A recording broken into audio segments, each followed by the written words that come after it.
Welcome to the Robert Hunt Financial Market Update. It's your host, Robert Hunt. We look at the week's financial news that can be a bit confusing, misleading, and take you off course. Hope to make it actionable, understandable, and clear.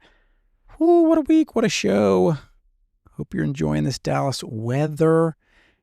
We are going to be looking at, and this is going to just shock the listener, I recognize, but desperate times call for desperate measures.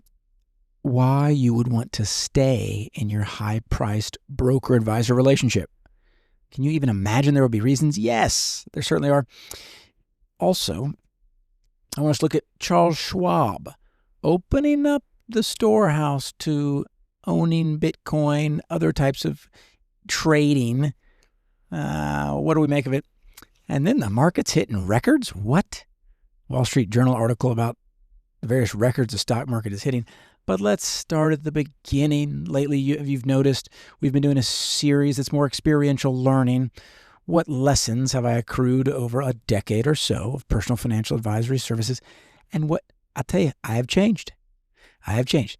When I initially started this practice, I thought everybody and their brother needed to leave their high-priced broker advisor immediately and be self-directed, pay an hourly advisor or some sort of a flat rate financial planner, and do not pay an assets under management fee or any high product fees. So I was super dogmatic about it over the years. And this happens as you age, I guess. Over the years, I've become less dogmatic about it.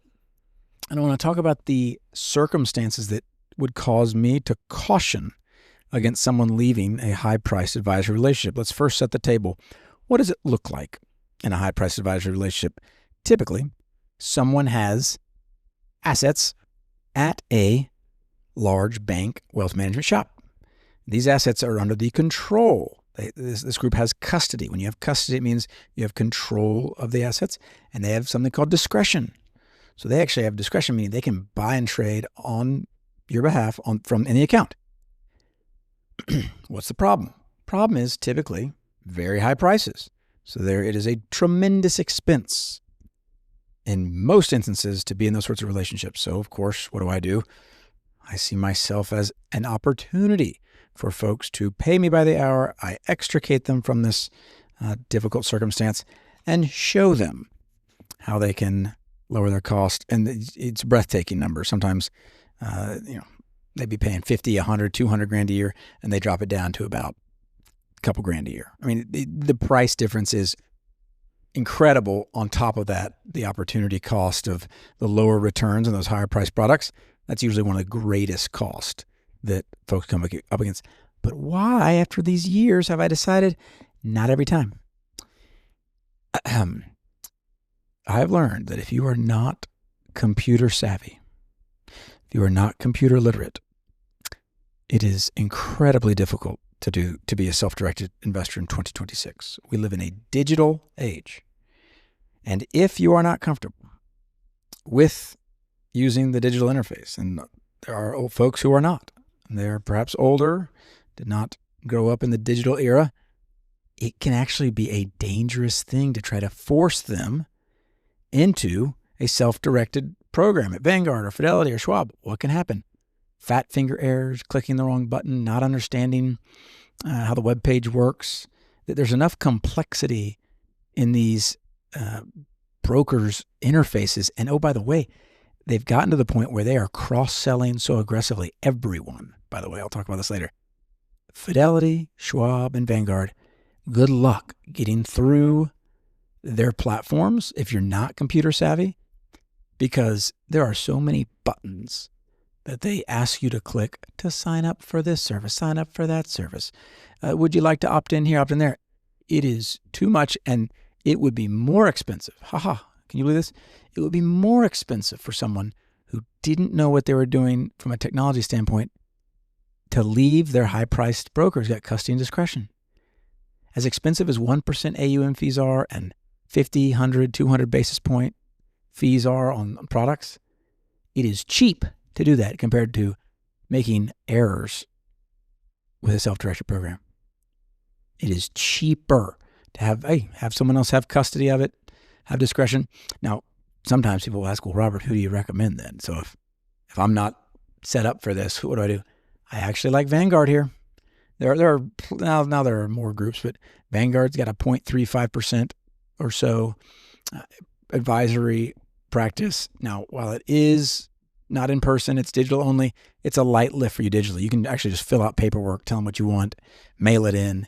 They'll set you up and just do it for you. They'll have custody, discretion. So, and I've started to have instances where, and it's not a lot because I so desire to take people away from high price situations, I will say, you know what? I think you're going to be best served with someone else at the wheel. And it's not my favorite thing to say, but I've learned that it is best for many people. Second reason why you need to stay at your high-priced broker, stay at your high-priced financial advisor, if you are at risk of scams or fraud. So this doesn't have, maybe it's with the elderly, maybe not.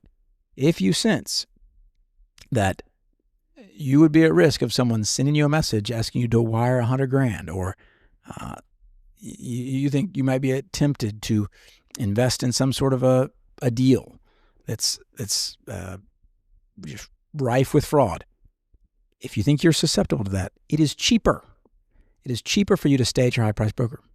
I would much rather you sit within the safe confines of the prison of high prices than to get slaughtered in the open field.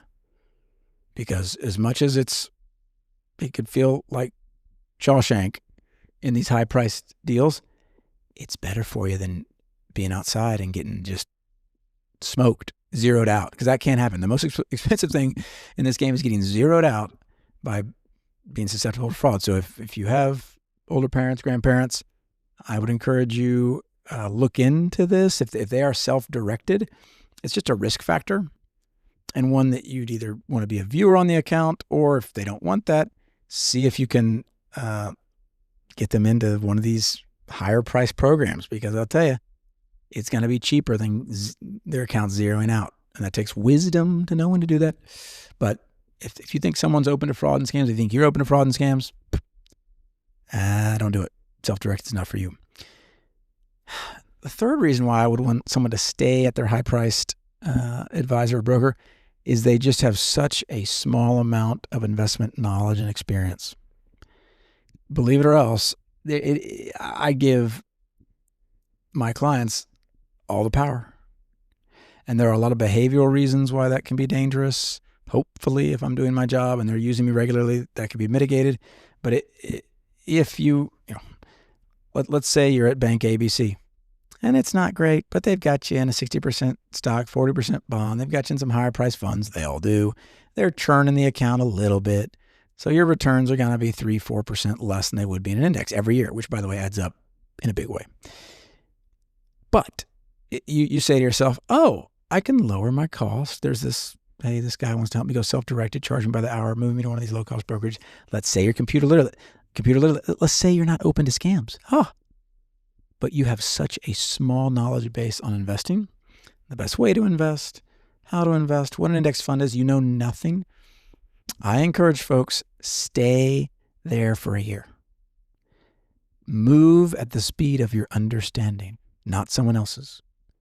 If you simply take the keys from, high price broker ABC and hand them to some other hourly person without any knowledge, any perspective on why it's better, you're playing the relationship game. Peter Thiel, the great venture capitalist, technologist, has this theory with personal finance. He says because most folks are ignorant, they just gravitate towards brands.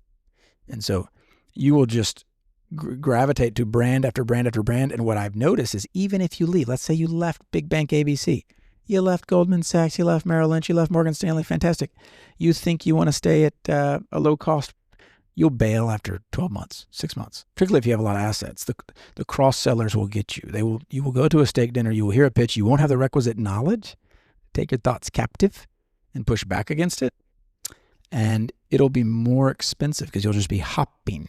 You'll be broker hopping, advisor hopping, and typically having to sell, hopefully not all your positions, but a lot of your positions, and taking a tax hit. So I never would have dreamed I would have said this maybe even 5 years ago, but as I've done this more, I like people to move slow on this unless they're ready to go.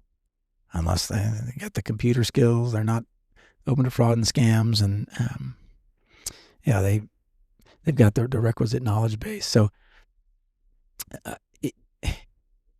another risk, and this is another risk factor that just, I wouldn't say don't move, but if you've outsourced historically money decisions at the family level, husband and wife, to high-priced broker ABC, and they've been an arbiter, meaning, hey, they kind of, if you want to pull money, you got to have a conversation with them.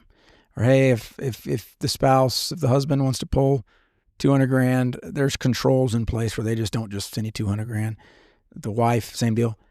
Those sorts of controls can be helpful and can protect families. So if there's some dysfunction relationally, I would be very cautious about going self-directed. I would want those relational dynamics remedied, if possible, prior to moving, because I'll tell you, give them credit. The assets under management folks, these are folks that take your money and charge a percentage they want every nickel with them.